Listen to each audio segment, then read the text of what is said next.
because what I do know about the real world versus academia is this, man, it's okay to copy. It was funny, the people that copied us when we were in, like there was a company that copied every promotion we ever did. If we put it out, dude, they're putting it out. And somebody goes, well, they're copying. Like, do you work? I go, yes, they're my biggest competition. They go, why? Because they're smart enough to know that this is a good deal and figure out how to get it done. That's right. And I've always said the measure of leadership is, do the people around you get better? Like if you step back and you go, I've spent an exorbitant amount of time with these 6 people. As a result, are they better than they were when we started? Because I think it's important that you differentiate. Coaching is not discipline. That's a different meeting, right? And you don't want them to think every time I come and talk to my boss, it's negative or it's discipline. I think coaching, when you set out on a plan, is, hey, what do you want to work on? How can I hold you accountable to that so you can reach the goals you want? All right, welcome into the Kingdom Method. I'm Jeff Cox. That's Jimmy Dale. And back for part 2 is our good friend, Bubba Thurman. Glad to be back. Yeah, good to have you back, Bubba. Hey, listen, it's a new place that we're recording in here. We got some new digs here at the Recreate AI studios here in Heath, Texas. Yeah. If you look at Jeff's cap, you'll see shameless self-promotion. Me as well. So, yeah, just being honest, though, you guys, it's really an incredible product. It's something that, my son and Jeff Light, who's been in the industry forever, it's kind of contractors making something for contractors that actually has something to do with computers and AI. Literally schedules effortlessly. It makes, I always told them, I go, you know what it did? It made our schedule now button great again. It really did. It made it where it actually works and is functional. And they're getting 80, 90% through rates. They do voice AI too, but the schedule button, if you don't have it, you got to get it. And so we'll move on from our shameless self-promotion of our product. But anyway, man, it's great to be with you guys again. And man, I think we got a really good turnout on people watching it. So you guys keep commenting and tell us things you want to hear about. If it's advertising, marketing, finances, whatever, man, drop something in the comments and let us know, because we're all old guys and done it all, like we were laughing at our last one. We go, God, we're old and fat. I go, yeah, I think it's been like that for a while, but whatever. We just got put on camera so we can notice it more. I guess that's it. Hopefully you are listening to us audio so you don't have to deal with that part. Well, and if you guys remember, last time we were talking about culture, and we're going to get into coaching later on in this podcast. But before we do, something I wanted to talk about last time, but man, it was so good we didn't get to it, was that Blackstone purchased Champions Group from Odyssey Investment Partners, and they're out of Orange County, California. So, that's sort of big news. It was $2.5 billion sale price. Only that's it, with a B. Those poor guys, I'm sure they're probably having to go rent Volkswagens and stuff now. I don't know what the heck. Volkswagen might be a little too high hoity-toity. The multiple was pretty impressive. 18.5. That's exactly right. That was nuts. Yeah, that was crazy. That's pretty insane. And Leland, what's funny about is Leland had service champions. So there's the Kevin Comfort service champions, which was in our group, and there's Leland, who's down south. And dude, he is a really, really great business guy. And I don't know if y'all know this, but like a bunch of those guys were on this genius call, or they called it the family or something. It was Gus Santos and I think Morris Jenkins, Jonathan Morris Jenkins and Kevin and some other guys. And man, they really just in several years, what they did is together, they made I think Horizon was a part of it too. And they literally got their EBITDA to these double digit numbers.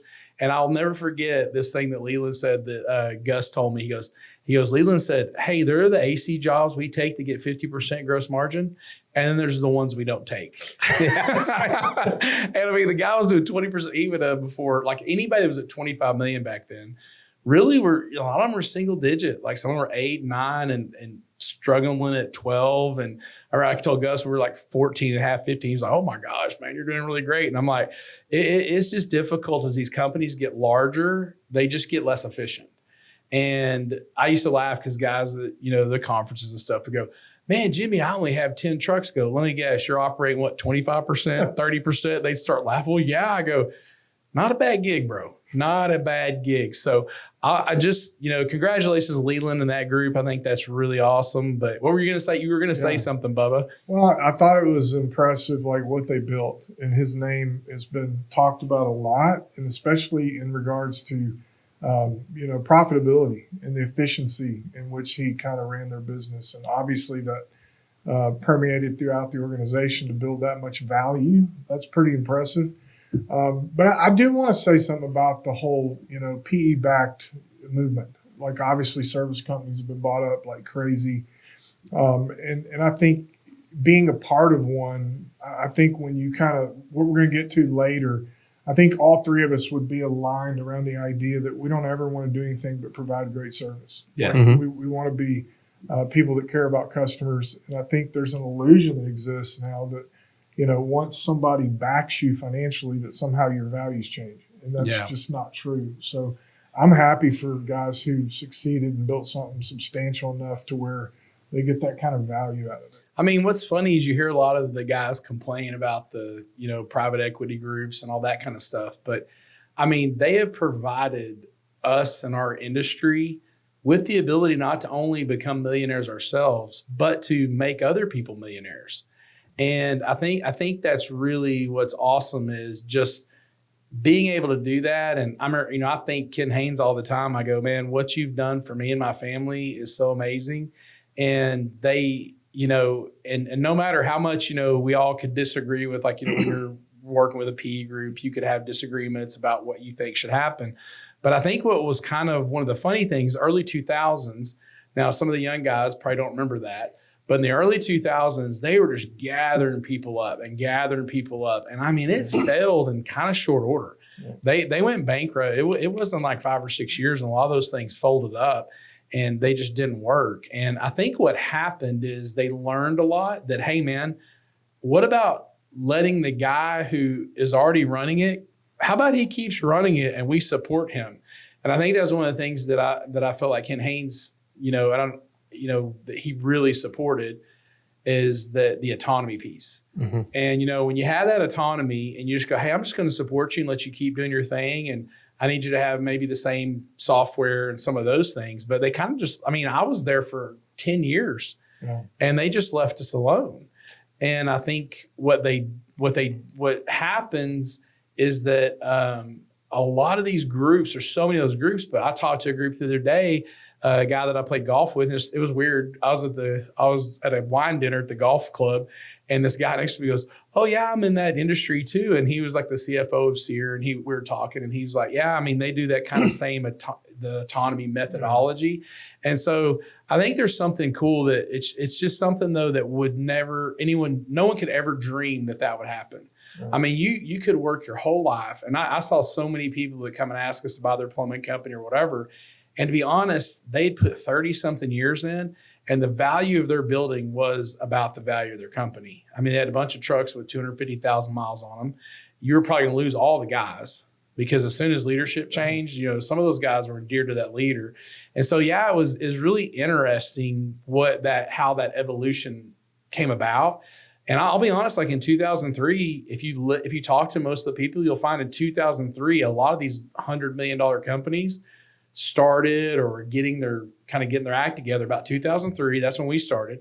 And I think what happened is the mass just mess up from the 2000s allowed there to be a lot of market share out there for people to grab up that were, doing things a little differently.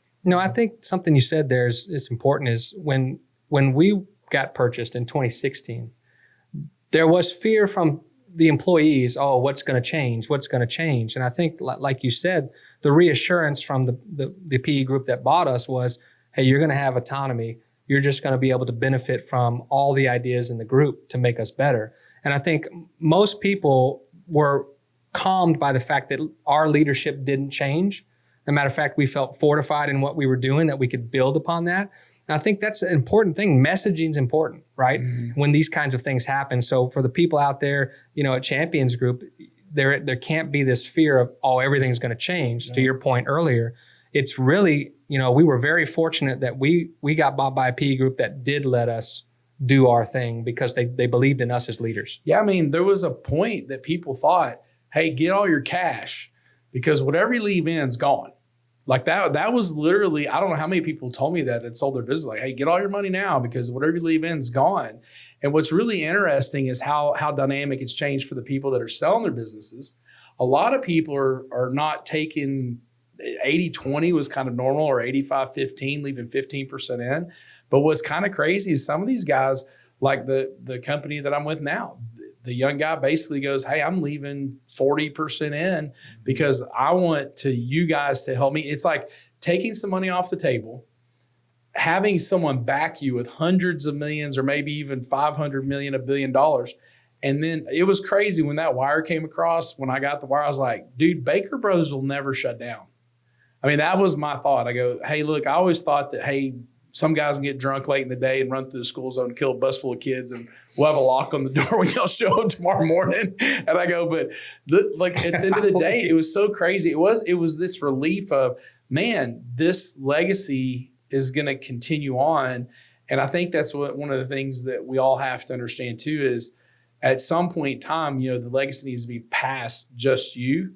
And because there's so many small businesses, that's what we do, man. We're just like, oh, it's all about, if it's me, I make all the decisions. And we're talking about this before the podcast about what are the guys that got kind of older and retired, just like, hey, man, I'm in my 60s, I'm ready to step down.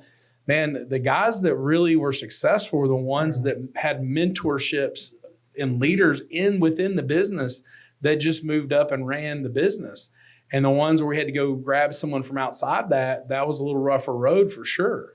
I think that's probably a great topic for another podcast is succession planning. Yes. And the importance of mentoring someone to take your spot. A lot of that people think that's taboo, but I'm in the midst of this right now is kind of the inverted pyramid that we talked about before is here are the people that I influence the most. So let me influence them and figure out which one of those really wants to take my seat and sort of invest in them to figure out, okay, somebody's going to take my seat. I got to make sure they're ready. Not, hey, it's all about me. So I'm going to guard myself and, from the ivory tower and make sure no one takes my job. I can't hire anybody smarter than me. That's because right. then, it's like they might have a good idea. I might have to do it. I mean, that's the silliest thing. And I think you guys are great examples. And I'm very proud of that you guys have both went on to run big, successful companies.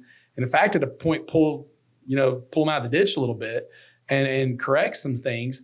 And I said, so that's what's really awesome. And I think, for me, it makes my heart happy to see you guys do that. And then to know that y'all are going to do it with another group and another group and another group. I think that's just something that's awesome. And, you see guys do it all the time with their son or their daughters, and they just bring them up. And it's really cool thing to see. Well, I saw an article recently too about what PE groups look for. And one of the things that is a red flag is if everything revolves around the owner or the founder. They want to know, hey, what kind of leadership team do you have around you? Yeah. And it's really appealing when they look around and there's a whole table full of guys that, are high-level leaders that have been trained to that point. And I think Jeff's right. That's probably worthy of a whole session, Yeah. Of how you pass the baton and what do you train people to do. Just like I think, the investment you made in both of us is like, opening up the notebook and going, here's what I do. This is how I do it, and learning the business inside and out. But I think if you don't have that, the potential for the owner to just bail, things could fall apart if there's no intentionality in passing that on. And that succession plan too. And what's funny is, and I talk about this about Recreate, another shameless plug, but that's my son's company. And what's funny is I told my son, I think, what the bad thing is I think because you're my son, it actually makes people doubt it. It works against you. Against him. I go, because the deal is that people think the son is not as good as the dad or whatever, which he's way better than I am. And I was hard on him. And I think got that on record, Tyner. that is a lesson though, I think for everybody is like, hey, you need to, nepotism should not exist. You're going to bring your son in. You bring him up and build him up, and you make him a great leader. You mentor him, and you make him to where he's great at what he does, and he wants to win. Because I'll tell you, that kid, when he played football, it was the dumbest thing you ever seen. Even when he was little, he would make plays. You're like, okay, that's just absolutely ridiculous. And I told his partner Jeff Lai, who's 60 years old, when he started with him, he goes, he weeks in goes, dude, I'll be on his team any day of the week. And to say that about a guy who's like, 23 years old at the time. And I go, but that's what you have to do. You have to like kind of squash the nepotism out, just get it out of it and go make him earn it. And I think one of the things I tell groups the most when they talk about passing it on to their son is to do this. I said, hey, if you want to do right by him, what you do is you make them go and get a loan at a bank for however much they can, if they can't pay the whole amount, but just going, hey, Jeff, I'll tell you what, I'll let you just pay me every month and, pay it out over time. Well, there's a couple unfair things. One of the things that's unfair is that you worked your whole life. My dad had worked 38 years of his life and needed to retire. And my thing was like, do I do that? And just like every decision I make from that point forward as a 36-year-old kid, do I have his retirement hanging on the balance? And I said, as diligent as I went to work, the day I went to work and signed a note for a $5 million business that put $28,000 of cash every month out the door, I was like, dude, I was a lot different. I was like, man, I have to get it. Let's go. I mean, I was already trying to get it, but then I had a whole nother level of let's go. And so I remember this one girl, she was so upset because her dad was talking about, giving her the business and all that and letting him pay off. And when I said that, he was like, man, that's a really good idea. And she looked at me like, burn, like, God, you're such a jerk, man. And I'm like laughing. I go, but it's true. And I hope he did. And I hope today she does run that business. I hope she appreciates it. Because there's an old thing in the car dealership. I have a friend that he's like a 4th generation car dealer. He said back then, his great granddad, they literally took the car and had to assemble it at the dealership. And so that was his worry was that he was going to let down his family legacy. And man, I've never seen somebody so diligent about just, I don't want to let down 4 generations of my family. It was a cool thing. But I talked to another guy's friend of mine that's car dealer. He goes, you know what they call a car dealer's son, don't you? And I go, what? A slow leak. Now, wait a minute. That's enough of a tease. I think we should save the rest of it for a succession planning podcast, because I want to hear all those stories, and especially the one about, we told a little bit in the first episode about when you took over for your dad. So let's save that for succession planning. We'll do that. And we can go on. Now, one of the things I know that happened from a PE group, we helped them, right? They helped us, we helped them. And one of the things we did well at Baker Brothers was advertising and branding. Yeah. And you talked about, with this purchase, Blackstone and Champions Group, and locally, Lex Air was a part of Champions Group. And now we're seeing commercials for Lex Air kind of all over the place, and we didn't see them previously. So that's one way that it can help a company is get it better advertised, push the branding out there. Yeah, I mean that's what part of this is it's an investment in your business. So they can inject capital to make other acquisitions to tuck in, or marketing, going, hey, let's push some more out on marketing so you have some organic growth. But like you were talking about the news, like, yeah, we saw them on the news. I was like, man, that's what we've been doing the whole time. And I think I've seen those guys on the news. I've seen the garage door guy, Tommy Millett, he's on they're on the news. I go, that's a great one, because back in the day, remember everybody was worried about DVRs or whatever. Yeah. And nobody ever uses those like him, but it was, oh my gosh, they're going to, TiVo it, and I said, but people would, fast forward through commercials, but in live news, they want to know what's going on locally right now. And we were very diligent about hitting the morning news, hitting the midday news, hitting the afternoon news, sometimes the evening news. But I mean, going on Fox and CNN is brilliant, especially now that there's a war in Iran, and so people just look. But I think the mistake some guys make is they just let them put them anywhere in the week. And there's this thing of, man, you need to be where your army of buyers are. And so Sunday night, your army of buyers are going, man, I was here this weekend and I got to get that fixed, and then Monday morning, what are they going to do? You pop up Sunday night, you pop up Sunday morning, you have a pretty good chance of getting a call, and they're going to search for you online, and then they're going to call you. And a lot of times they just forget to fix the problem. And then Tuesday's a good day, and then Wednesday and Thursday. So, our addict, hey, great idea. Thursday's light. Let's advertise on Thursday. Hey, great idea. We're in HVAC.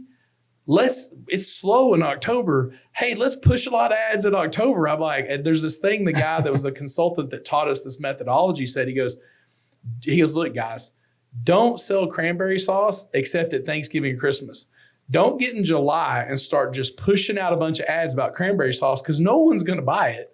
And he goes, there's this part of it that you have to be there when your army buyers are ready to buy and put your money in when that time hits. And then that'll help you kind of elevate. And you're seeing guys do it. There's so many in Dallas, almost everybody's doing it. It's like not news to them. But I think that's one of the things is we got to figure out ways to make our marketing dollars efficient. And like I said, all of a sudden you're on that news station. All of a sudden Iran happens. Yeah. And I'm a ding dong. I don't really pay a lot of attention to current events. And so I'm sitting there and all of a sudden I heard, hey, they're kind of getting around Iran with some of our troops and stuff. And then one day I wake up, I think I was out of town. They go, we just bombed Iran in the lobby in the morning. I'm like, what? Yeah. Are you kidding? Well, I think that's interesting because the ironic thing was when we advertised in the news and all that stuff, we would never see it because we don't watch the news, but you know, a lot of people do. And what you're talking about, I got shocked by that too. It's like all of a sudden, okay, we're at war with Iran, right? Yeah. And you know, without getting too political, that kind of makes you set up and go, okay, what's going on here? Because, you know, we're all men of faith and you know that area, how important it is to biblical stories and things of that nature. And so you're like, okay, let me look at what's really happening here. And it caused me to pause and then dive in to go, what's really driving this? Yeah. Definitely changes people's behavior. It's an event that makes you kind of go, hey, I need an update. So it definitely drives people to watch the news, even if they're not normally watching the news. There's just a lot going on right now. And so you definitely want to be there like in those moments. Yeah, guys are at work, and they probably never watched the TV and now they're, okay, let's get this on the news so we can kind of see what's happening live. And it's kind of been funny. It's been kind of quiet. I don't know. I just remember where CNN really made their big, huge like rating stand was when the Iraq, this is dating me again, in 1993, when all of a sudden we go to war with Iraq. And man, they were covering on the ground. I mean, you saw it was just watching the war coverage, in your living room. And now it's kind of weird. They're just like showing these puffs of smoke in the middle of a city, and they may show a couple of air things here and there. Vastly different, though. Yeah, it is. It's kind of interesting. They decided to kind of pull back from afar. From a distance, yeah, exactly. Well, and you know, the first thing that happens when you talk about war in that area is what's the price of oil? What's gas going to go to? And you had a discussion. I can tell you, I drive a diesel truck. You told me yesterday. It's an arm and a leg. Yeah. He told us $5 a gallon. He goes, I get this new diesel truck. Oh, I'm proud of it. I go to the gas station. I'm like, oh my God. I've been considered it's a new reality. New reality. Yeah, that electric car is looking pretty good right about now, huh? The electric truck. Can I borrow one of your electric cars, Jimmy? Well, I want to tell you guys, they do actually work. My wife's had one forever, and it is it's the coolest thing ever. It's like your phone. You just plug it in, go to bed, wake up, unplug it.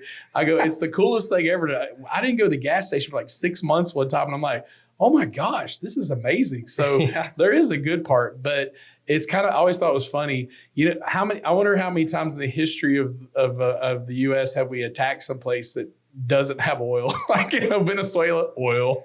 All right, oil. It makes you think, doesn't it? It makes you think.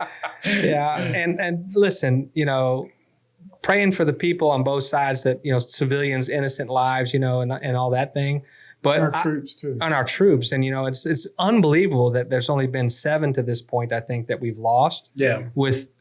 And you talk about advancement in warfare, technology, and drones, and all this stuff has made it possible to not put people in harm's way as much as we used to. And so I'm very thankful for that, but praying that this thing gets resolved quickly.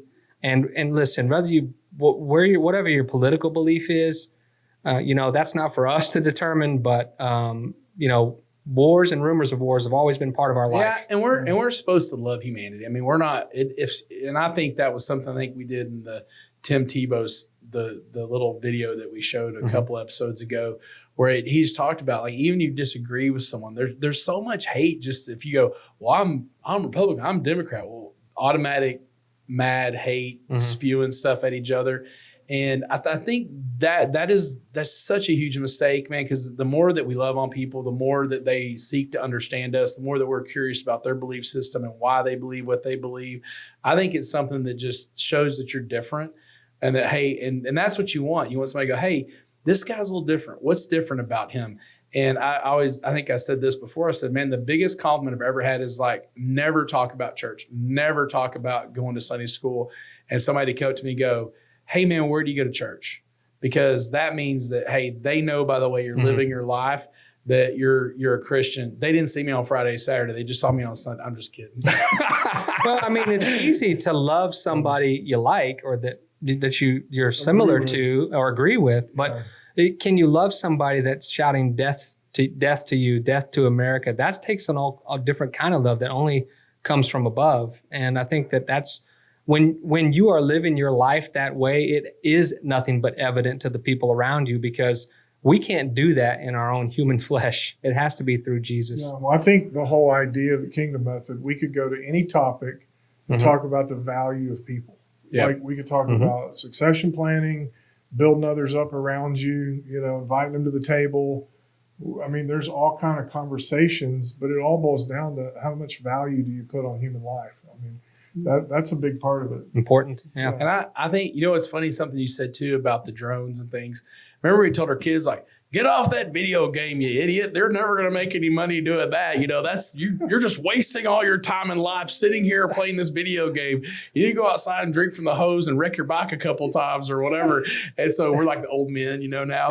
And so what was funny is I talked to a guy who, it's not funny, but he was a chaplain, and he was in the filming on the ground in Ukraine war.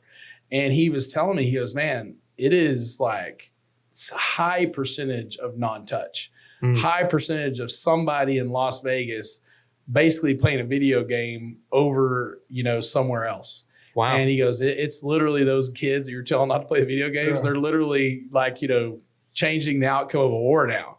He said, and it's just gonna keep getting that way, where there's less, soldiers on the ground, Yeah, and that's the ultimate dad backfire right there, right? We were totally wrong about that one. Dude, they're dominating the fishing industry. Live scope, they're winning all the money. Go look at the leaderboard in BASS. It's all 20-something-year-old kids. Yeah. I don't even know what those letters mean. There's BSS. Yeah, bass. Oh. Jeff. Those are fish, Jeff. They're in the lake. I thought you said BSS. No. Not BASS. That's different. Okay. All right. And what's really cool is we're really starting to kind of really accept technology in our industry. I remember it was 20 years before we had a handheld device in the home to be able to do a work order. 20 years. I was like going, dude, the FedEx guys are doing it. UPS guys are doing it. And man, if you looked into it, I mean, I guess if you had $1 billion, you could do it. But Service Titan came out, I guess, in 2013, but that had been going on forever. And there was no reason that we shouldn't be able to do it. And so, I mean, now just think about Wi-Fi. What if your Wi-Fi goes down, everybody dies? Yeah. But another shameless plug, the AI stuff, but this AI stuff really is going to change our industry. Yeah. And I think some people think it's going to change it too much. And I think people will go, well, they'll never be able to do the work. And I think that's true.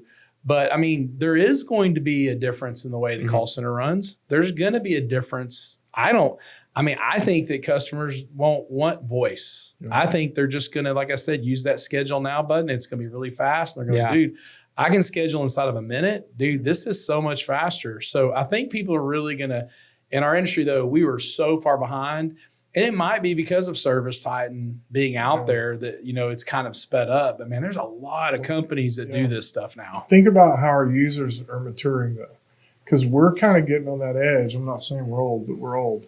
We're kind of on that outer edge of like technology, but everybody, all of our kids, like think about how they order food or it's technology driven. Like their lives are so integrated compared to us. Like, I don't order Uber Eats. I don't have an account. When I was a kid, if I wanted to play a video game, I had to buy it for a quarter.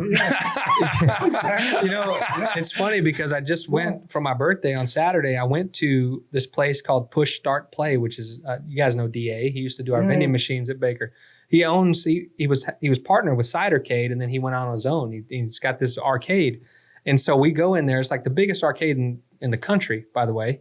And all these old games just brought back a bunch of memories. And you know, my son was there with me. He's like, this is how you played games. And so it's kind of a cool nostalgic thing, but my kids never understood that. Now video games are just part of their life, and it's now part of just work. So what's your favorite game? My favorite game, obviously, all time is Galaga. But but listen, let me tell you, I forgot most of these games. There was that many of them. But that was the way we grew up. It's like, hey, let's go to the arcade, and now it's just, well, let me spend 6 hours on the PlayStation or on my phone or whatever the case. I bet you most people probably play on their phone as much as they do on like PlayStation and actual consoles anymore. But you know, the technology, the whole old guy thing. It's funny. I catch myself now saying stuff all the time, like where my granddad, I used to buy bread for a quarter, you know, and I'm like laughing. I go, dang, granddad, you know, like I am a granddad now. So I guess, you know, I'm Popo over there, or Papa, or whatever you want to call it. But Popo and Papa, whatever. But, you know, I think Popo is the police, Jimmy. I think, well, you know, it just depends. Like, you know, you can be Big Daddy too. That's something different on the street. But like, but I think what's so fun is that it is really cool. And what's funny is one of the things my son was telling me about. I was talking to Joel Donovan from, you know, the Donovan brothers, and Joel was telling me, I saw this podcast and they were talking about that AI will get so advanced that it'll put a bot on your business and it'll listen to everything that you do. And then at some point, it's going to write your CRM, like it's going to write your service title the exact way you need it. And so that's kind of like, and my son goes, you know, Dad, I think that's probably about 10 years out. I go, man, you think so? Because I mean, AI is like the smartest person in the world times 1,000, learning 24/7. Mm-hmm. I said, I really think that it might be. And I think it's probably sooner down the road than what we think it is. And that's kind of something that I've talked to him about is, man, what if somebody comes out with something like that? I mean, that's how he got started in this, was he put a bot on Nikki Nemiroff, our business coach, and took his stuff and learned it. And it basically spit Nikki out in 2 weeks while he was taking 18 hours at Colorado School of Mines. I mean, it's really nuts. Like what, you know, it could. I remember a funny story, a little ass story about him. He comes out of school and, you know, graduated a high level school, like right up against Ivy League. Goes, hey, Dad, man, you know, I never wrote a paper in school. And I go, what? He goes, no, I never wrote a paper. I go, you know, like, oh, you use ChatGPT? And we didn't even barely know about it. And they're already using it for 4 years now. And he goes, well, no, Dad, see, what I did was, see, the professor's really smart there. So they'll just take a paragraph out and say, did you write this? And say, yeah, he did. So I went to this other one called Demonte, and I made this algorithm. And he starts explaining this thing for like 10 minutes of what he did to basically cheat. And I said, son, I don't know that I've ever been more proud and disappointed at the same moment my whole entire life. I go, but you know, that's because what I do know about the real world versus academia is this, man, it's okay to copy. It was funny, the people that copied us when we were in, like there was a company that copied every promotion we ever did. If we put it out, dude, they're putting it out. And somebody goes, well, they're copying. Like, do you work? I go, yes, they're my biggest competition. They go, why? Because they're smart enough to know that this is a good deal and figure out how to get it done. That's right. I said, so they're dangerous. I go, the guy who just sits there and goes, you know, and doesn't pay any attention, they're not. Yeah. I never said to pay attention to competition too much. I mean, I had people call and go, yeah, I called your call center, you know, and they're kind of like fronting up me. And I go, well, what, did they do good?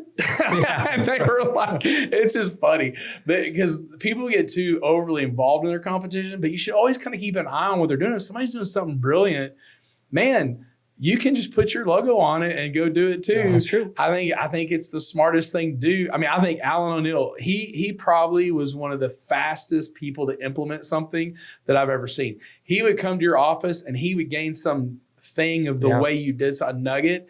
And man, he would do something that was very intricate and he'd have it done in a week or two.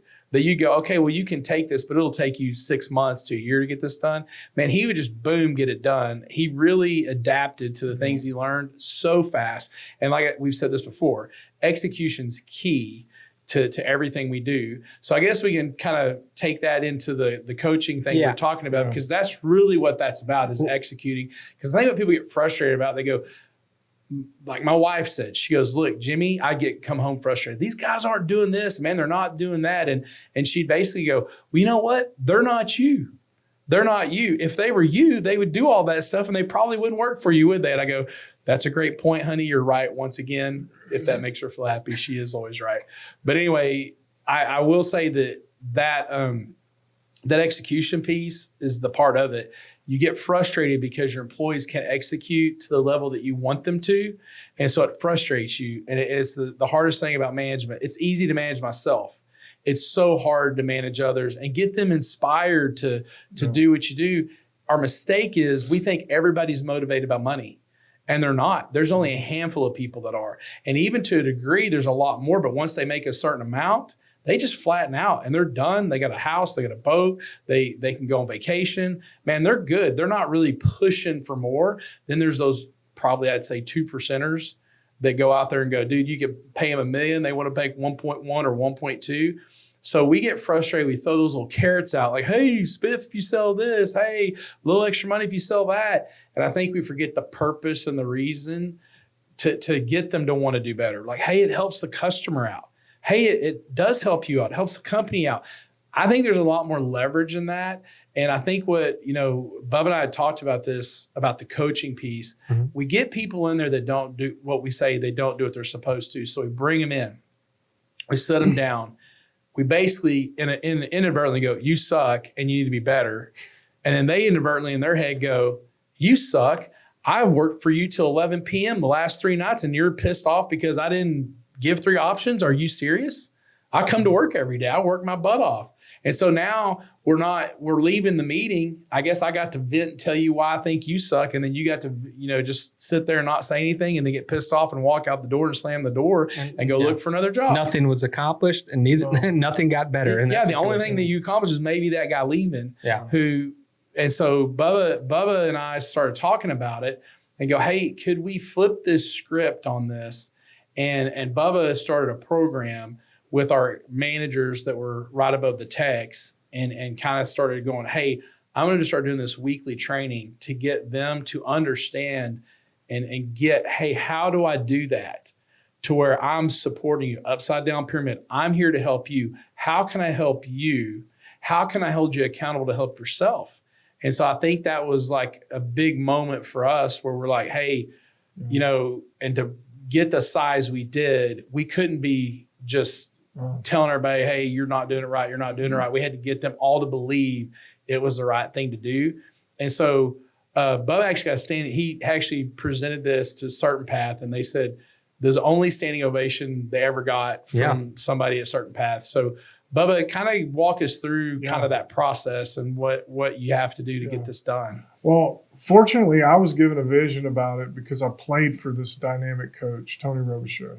And it gave me a vision for not just kind of getting people to do what you want behaviorally, but getting them to connect.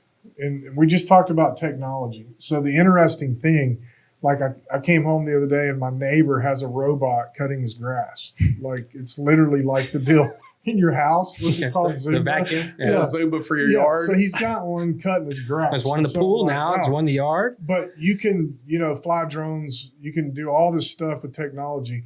But life-on-life connection is still meaningful.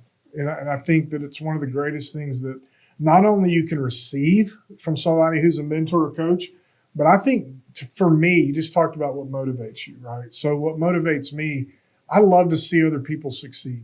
Like one of my greatest thrills in my life is to coach somebody and watch them start making changes and buy that house or have success in their life or become a good dad or whatever the goal is. And I think that for me coming into the business and watching kind of how most companies are set up, you had the title for one thing is manager, right? And I think manager speaks more to history. What have I done? Let's look at last week. Coach really, to me, speaks of the future. And both of you coach. You're still coaching.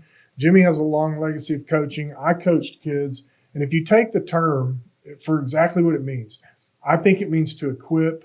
It means to inspire. It means to set somebody up for future success. Like we talked about what PE does. Well, at the end of the day, it's resources. It's equipping. And I think there's two.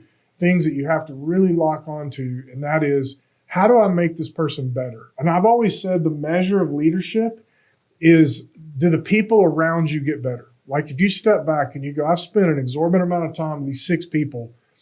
As a result, are they better than they were when we started? And that's way different than managing. Because managing, you're trying to manage behavior. You're going, man, why does this guy never wear his uniform or whatever? Well, you haven't really given him a compelling reason.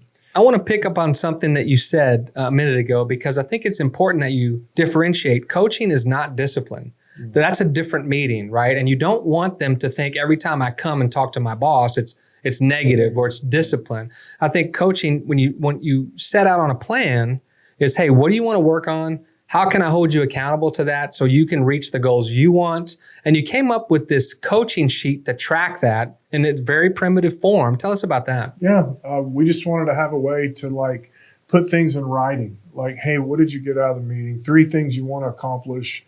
What do you need to change? It was a reference. It was a point of reference to go, hey, we had this conversation. It's almost like going to a personal trainer and they go, okay, I need you to do, 5 sets of 10 push-ups and 3 sets of 25 sit-ups. What do you want your goal to be? Pretty much. I want to be the second fattest guy at the beach. So I can go, look how fat that dude is. Like, I'm skinny compared to that guy. No. My current goal is to walk up a flight of stairs without being winded completely. I can't remember, did you have on the sheet as well, like, what can we do? Yes. The last What do you need part, from us? What do you need from me? Like, as your leader, what can I do to help you? And that was the part about, you remember, is there a resource that would help you get better, or is there something that I can provide specifically? And that was always kind of meaningful because they knew, hey, you're behind them. And I always go back to, coaching is a sports term. And so I think every coach wants to see the kids succeed, whoever they're coaching. And so I think that translates into our business. You got a guy who's young, he doesn't understand. Where are his weaknesses? Let him help walk through that. Where do you need help? I mean, that's a fair question. Instead of just, pounding away at what did you do last week, Well, see, we're all on the same team. Yeah. And see, that's the problem is it's the office, it's us versus them when we're on the same team. And I'll be honest, like I hear this in all small businesses. Every guy that comes up to me, he goes, man, my employees are a bunch of idiots. And you're like, well, okay, so let's just walk through this real quick. Yeah. You hired all of them. Yeah. And at any moment you trained them and you could fire any one of them. Yeah. So who's bad here? Is it you or is it them? Because really it's like you're not being a great leader. And I think the thing is this what the whole point of this coaching thing was to go, let's get on the same team. Let me help you. Let me talk about the things that you're good at. Let's talk about the things that you can excel at, because not everybody has the same talents. And I think one of the problems that what we do in leadership is we treat everybody like checkers. Yeah. Everyone moves the same way. Mm-hmm. Everybody's the same, It's groupthink. And they're not. Yeah. It's chess pieces. Everybody moves differently and there's different strategies. And I always just joke around and go, this one guy, he's not very good. He's low production. And I go, well, I mean, he shows up to work every day, right? Yeah. I go, dude, don't all the customers love him? Oh man, he has the best reviews of anybody out there. I go, doesn't he take all the drippy faucets that nobody wants? Yeah, I mean, he used load them up. He didn't care. He loves faucets. And I go, let's work from the strengths. Let's talk about what he's good at. Let's put him in a winning situation, and let's keep fanning that flame and sit back and watch what happens. And when you have a large enough business, that's what's kind of cool about that. You can have a dude who's the faucet guy. Yeah, but it's a mindset shift for the manager to become a coach. Yeah. It's a total different deal. You're not just managing a number or an employee. It's a relationship that you're building. You're investing so that you can then get the best out of that person. And I think what you said is, hey, what's going well? What do you do well? Yeah. What do you need to work on over the next 30 days? And what do you need from me? It's very short. It sounds like, oh, that's very simplistic, but it changed. Yeah, I know, but it's simple, but not easy. No, it's not. It's hard to execute.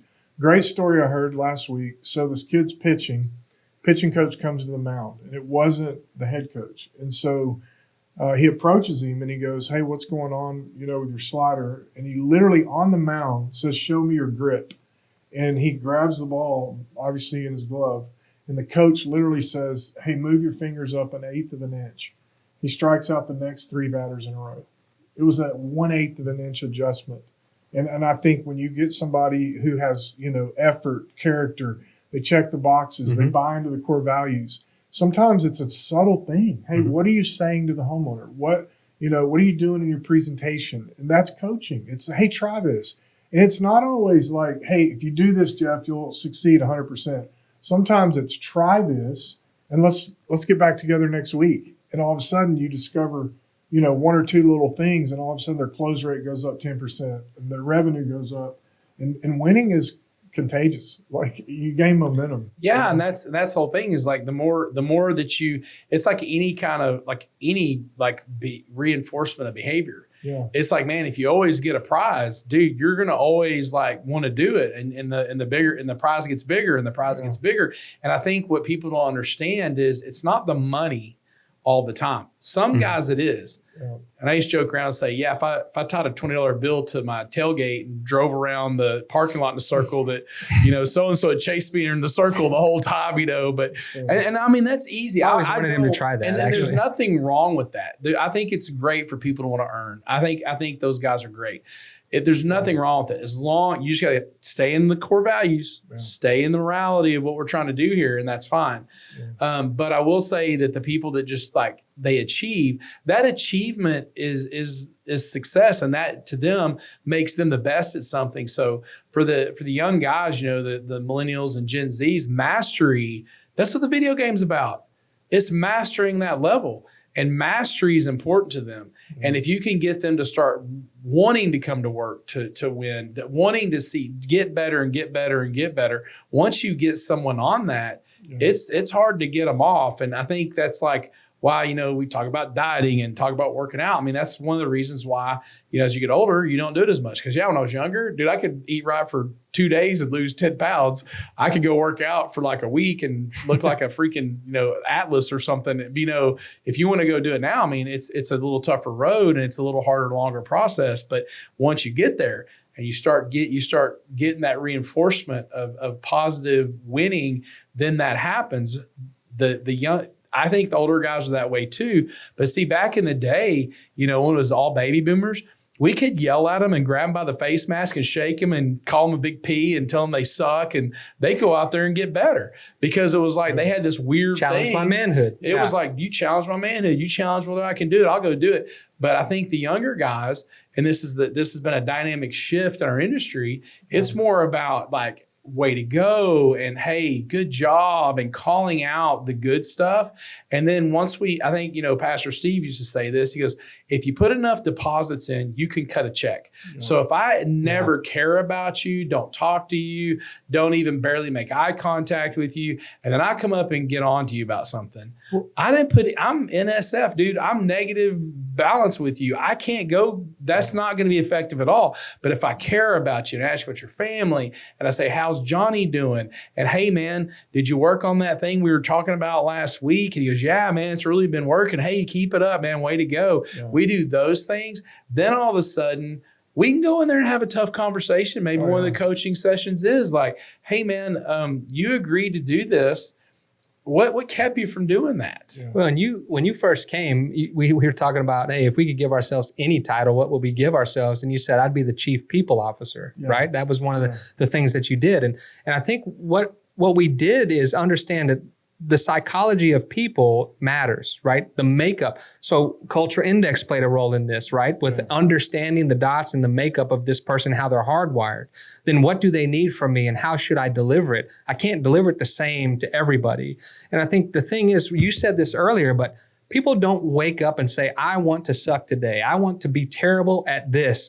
They want to be good and they want to get that recognition. Some like it privately, some like it publicly. But the truth of the matter is that people want to make an impact and feel like they're a part of something bigger than themselves. And we have to be able to make that safe for them to be a part of that, not just let's just bulldog their numbers until they don't want to work here anymore. And that's exactly what this thing about Kingdom Method is. It's like, hey man, it's bigger than your bank account. it's bigger than you making money. Hey, it's great to make money. Hey, you know what? I hope I make more and more money so I can go give more money to the church and help them out. That's awesome. And I think that can be a ministry for you if that's what you want to do. But I think when people see how you are and how you treat them, and then understand that, hey, you're there, and they understand, hey, we're doing something bigger than ourselves. I mean, I think, one of the things I think that, we started doing the Fred Factor theme and really talking up about extraordinary service and started bragging on some of the guys and telling stories about the guys doing stuff like, hey, John called in and, I think it was Jason State called in and Jason goes, hey, man, I'm at this 90-year-old lady's house, man. She can't afford to replace her shower and she needs to replace her shower. Can I do it on my own? And then for the manager to go, heck yeah, do it on your own. And I'm going to call the supply house and call Jeff Joyner and James over there. And Jeff Joyner and James are like, dude, no, we'll throw in the shower valve. So everybody pitched in to take care of people. Rallies. Yeah. I think too, regarding the Kingdom Method, like when we go to work every day, I think coaching provides a platform, like beyond your success at work. It gives you that connection to where you can talk to the young guy and go, man, you've been married for a whole month. How's it going? Or you're having financial problems and you can give coaching into that. I think it becomes more about the person than, trying to get more revenue. At some point, I think when you build a person up and they buy into the fact that you care about them, there is something about loyalty that translates to success. Yeah. When a kid, we've always heard this term, like you'd run through a brick wall for that coach, and you go, why is that? There's this connection, man, where you just go, I'll give that guy all I have every day. And I think as leaders, when you realize that you can have that sort of impact on a person's life, not just work, not just the result, but literally when they're 50 and they show up somewhere in your life, and go, man, thank you for what you did. One of the great things about that program was we would invite the entire company. So it gave the CSRs a chance. It gave dispatch a chance. It gave an apprentice a chance. So this 12-week program that they come in really early every week, and man, they would all do it and love it. And it gave them an opportunity to feel that, to feel that, hey, man, they're allowing me to learn something about leadership. And a lot of those people that were in those meetings came out of those meetings and became leaders in the business later. Yeah. So I think that kind of set a vision for them, cast the vision of, hey, I could be more than what I am. And that's encouraging as well. And one of the last things I want to talk about the coaching thing is, it's kind of like generosity. It's like, or, you go on a mission trip and you spend your time doing these things. You're like, well, hey, I'm going to go build a church for this poor city in Mexico. And you go down there and you help the church and you do all that stuff, which is great. And they get something out of it. But I always found that doing those things, I got way more out of it than what, I was giving up or what I was doing. I thought, and I was like, oh yeah, I'm helping these guys. I go, dude, that kind of helped me a lot. It really benefited me. And I, like I said that about just being generous. I go, you just give money. You're just like, it's crazy how much you get out of that. And so I kind of want to ask everybody in the audience, and y'all can put something in the comments. How do you feel after you have a bad interaction where you're basically just beating the heck out of somebody and coming down on them and letting them have it with both barrels? And you've let it, and to be honest, as a bad leader, you've let that fester for 6 months and you throw up all over them. How good do you feel the rest of that day versus how good do you feel the days that you went and coached somebody up and you got them better and they actively went, you know what, that's a great point, man. I'm going to change that. I'm going to buy that new tool. You showed them how to do something faster, better, and it's that deal like, man, that's what you love. The coach that got you faster, better, and stronger, man. You love that dude. So I think you get a lot more out of it coaching as a leader than you do just bashing as a leader. And I think we talked about this earlier. I said, dude, we're Christians, but it's okay to have a tough conversation. Yeah. But you know what? If you have all these good conversations, you made those deposits, then that tough conversation's okay. Yeah. But if you just let it sit there and fester and you let it build, I always tell all the guys, I said, dude, if you have a problem with our company, man, say something. Because if you just let it fester and build, you're going to blow up all over everybody. It's going to be a nasty mess. Or you'll quit and do it. You'll quit and do it somewhere else. Like you'll blow up and quit. Yeah. And then sometimes that's not a bridge you can cross back over, right? And Yeah. Because you burnt the bridge when you quit, when your feet, like two middle fingers out. And you said something that was important, talking about inviting everyone to that meeting. And for me, this will be my last comment on coaching. To me, when you can see the potential in someone that they don't even see in themselves at the time, and then you pour in and invest in them, and you coach them. This is what coaching is. I see potential in you and I know what you can do. So let me coach to that potential. And you talk about the value, and then they start accomplishing things that they've never thought possible. It's an amazing feeling. And that is better than, well, I don't do drugs, so I imagine it's better than any drug. But why are you pointing at me like I did it? Like, come on, my Jimmy, point, back me up on this. Back me up, Jim. Cocaine's great, Right? man. What are you talking about? But the point is that potential, when you see the potential, identify those, and you're both leaning into this, and we may be talking about this in the next episode, these Paul and Timothy, these mentor type relationships. There's no greater feeling in the world to watch them succeed. Yeah, I think that's the payoff ultimately. We talk about management. I think sometimes management is I got you or I caught you. And coaching is about I get to watch you succeed. I get to share in that journey. It's life on life. It's really an opportunity for me. Jimmy, you're talking about motivation earlier. It's my greatest motivation. Like literally, when I get up every day, the thing I look forward to the most. And to your point, it's not always an easy coaching conversation. I think sometimes that's the assumption. I'm not talking about being a cheerleader. Sometimes correction's involved. But when you have the coins in the bank, you can coach hard sometimes. And sometimes it is encouragement. But it's literally the relationship of I want to make you better.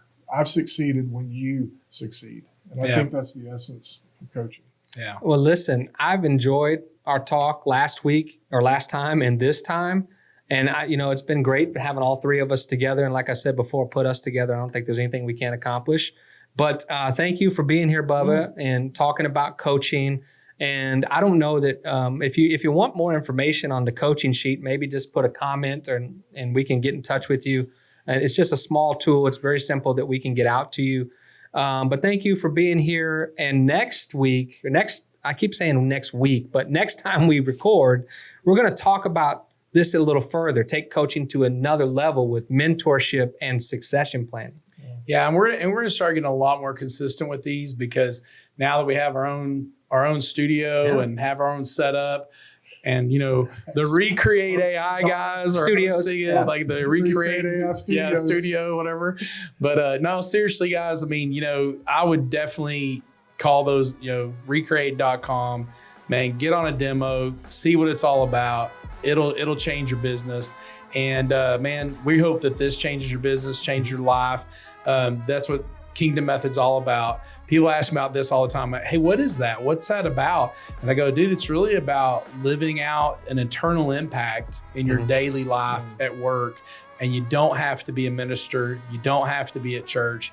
You can be a good Christian in all the different things you do and be impactful. So thank you guys. And man, this was a lot of fun. Thanks, man. Thank you for being a part of this episode. Until next time, be good to each other.